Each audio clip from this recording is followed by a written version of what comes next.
Avengers Doomsday ရုပ်ရှင်ထဲက Doctor Doom ရဲ့ဇာတ်သိမ်းဟာကွန်မစ်စာအုပ် comic book ထဲကဇာတ်သိမ်းနဲ့ထပ်တူညီနိုင်ခြေအလွန်နည်းပါပါတယ်။ Q Marvel Cinematic Universe ရဲ့တည်ဆောက်ပုံဇာတ်ကောင်စရိုက်အပြောင်းအလဲတွေနဲ့ရုပ်ရှင်ဖန်တီးမှုသဘာဝတွေကြောင့်အဓိကကွဲလွဲချက်ကြီးတွေကိုအောက်ပါအတိုင်းတွေ့မြင်ရမှာဖြစ်ပါတယ်။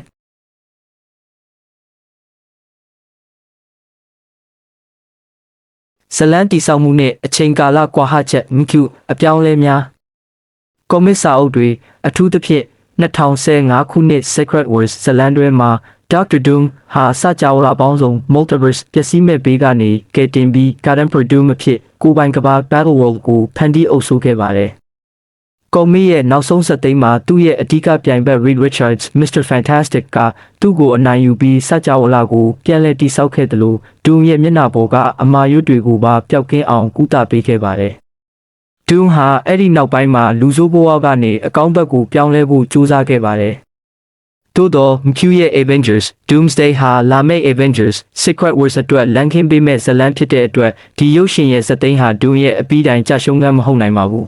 ။ Avengers Infinity War မှာ Thanos အောင်ပွဲခံသွားတယ်လို့မျိုး Doomsday ရဲ့ဇာတ်သိမ်းဟာ Doom ဘက်ကနေအသာစီးရယူပြီး Multiverse တစ်ခုလုံးကိုသိမ်းပိုက်လိုက်တဲ့အောင်ပွဲခံမှုနဲ့အဆုံးသတ်သွားဖို့ပိုများပါတယ်။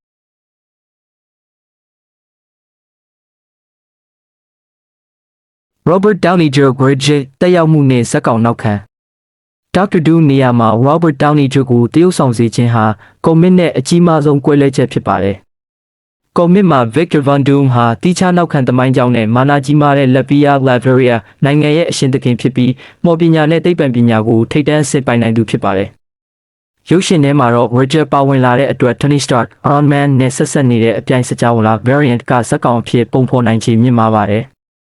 ဒါကြောင့်ဇာတ်သိမ်းပိုင်းမှာအခြားသော Avengers တွေအထူးသဖြင့် Tony Stark နဲ့တန်ရောစင်ကြီးမားခဲ့တဲ့ Spider-Man ကဲ့သို့သောဇက်ကောင်များနဲ့စိတ်ခံစားမှုဆိုင်ရာထိပ်တိုက်တွေ့ဆုံမှုတွေဟာကွန်မစ်မှာလုံးဝမရှိခဲ့ဘူးတဲ့ရုပ်ရှင်သီးသန့်ဖန်တီးမှုအသစ်တွေဖြစ်လာမှာပါ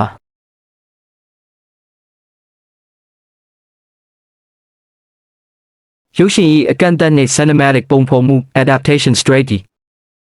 Q ဟာဘယ်ကွန်မစ်ဇာတ်လမ်းကိုမှတထက်သေးတ ratio ရိုက်ကူးလေးမရှိပါဘူးဥပမာ Civil War Age of Ultron Infinity War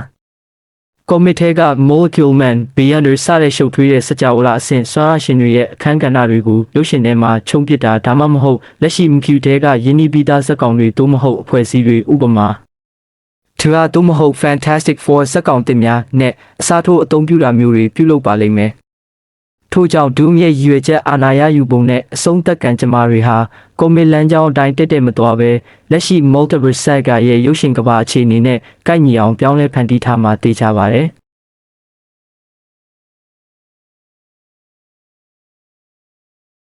Reed Richards နဲ့အားပြိုင်မှု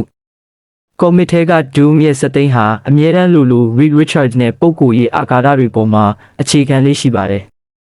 ရုပ်ရှင်ထဲမှာ Fantastic Four ဇာတ်ကောင်တွေပါဝင်လာမှာဖြစ်ပေမဲ့ရုပ်ရှင်ကြည့်ပရိသတ်တွေအတွက် Reed ဆိုင်ရင် Roger ရဲ့မျက်နှာသွင်းပြင်ကိုမြင်နေရတဲ့အချက်က Avengers အဟောင်းတွေနဲ့ Doom အကြားကပဋိပက္ခကိုပိုပြီးအသားပေးဖော်ပြလာနိုင်ပါတယ်။ဒီအချက်ကဇာတ်သိမ်းရဲ့ဥတီယာကိုကွန်မစ်ကနေတိတိတတ်တာကွဲထွက်သွားစေမဲ့အဓိကချက်ဖြစ်ပါတယ်။အနှစ်ချုပ်သုံးသက်ချက်Avengers Doomsday ရဲ့ဇာတ်သိမ်းဟာကွန်မစ်ထဲကအခြေခံယူဆဖြစ်တဲ့ Doom ဟာအရာအလုံးကိုထိန်းချုပ်ချယ်လဲသူကယ်တင်ရှင်အဖြစ်ခံယူသူဖြစ်လာခြင်းဆိုတဲ့အနှစ်သာရကိုသာရယူမှာဖြစ်ပြီးအသေးစိတ်ဇာတ်ကွက်တွေဇာတ်ကောင်ချင်းချင်းဆက်ဆံရေးတွေနဲ့အဆုံးသတ်ပုံစံကတော့ Robert Downey Jr.